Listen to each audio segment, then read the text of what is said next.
એક પરીક્ષામાં 70% વિદ્યાર્થી પહેલા પેપરમાં પાસ થયા, 60% વિદ્યાર્થી બીજા પેપરમાં પાસ થયા અને 15% બેયમાં નાપાસ થયા. કુલ 270 પાસ થયા હોય તો કુલ વિદ્યાર્થીઓની સંખ્યા શોધો. છોકરાઓ, આ પહેલા પેપરમાં પાસનો આંકડો છે. કયું પેપર છે? આ પહેલું. આ કયું પેપર છે? બીજું. ડન છે. આ ચકેડાની અંદર જે આવશે ને એ બધા પાસ હશે.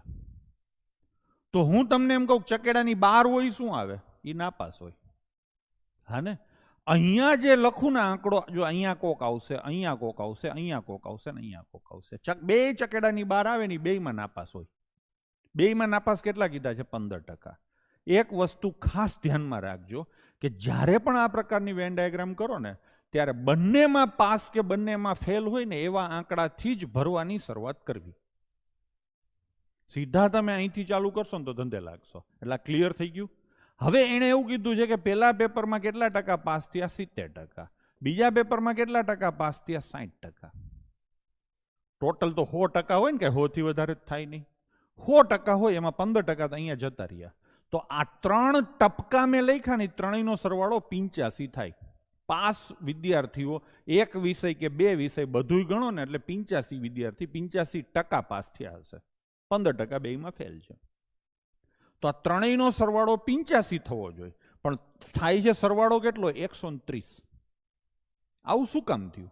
તો કે આ ટપકુરીઓની ડુપ્લિકેટ છે. ટૂંકમાં 85 થી જેટલો વધારે સરવાળો થાય ને ડુપ્લિકેટ હોય ની વચ્ચે આવે. 130 85 થી કેટલા વધારે થયા? 45. તો 45 છે ને, જુઓ અહીંયા આવે. આવી રીતે સેટિંગ કરવાનું.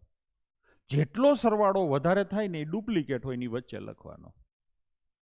હવે આ આખા ચકેડામાં 70% થવા જોઈએ, 45 ઓલરેડી થઈ ગયા છે.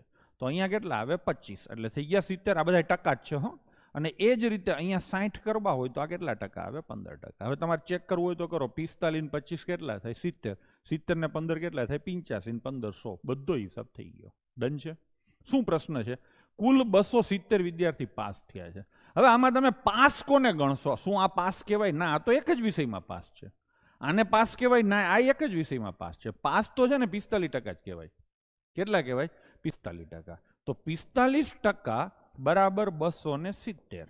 તો 100% બરાબર કેટલા? આના કરતા આ 6 ગણું છે ને? 45 છક 270. તો 6 ગણા ગણું તો કુલ વિદ્યાર્થીઓની સંખ્યા થશે 600. Next question. ઘણા અહીંયા એવું લઈએ કે આ 270 માં નવડો છે તો નવડા હારે સેટિંગ થાય એવો આંકડો આવે.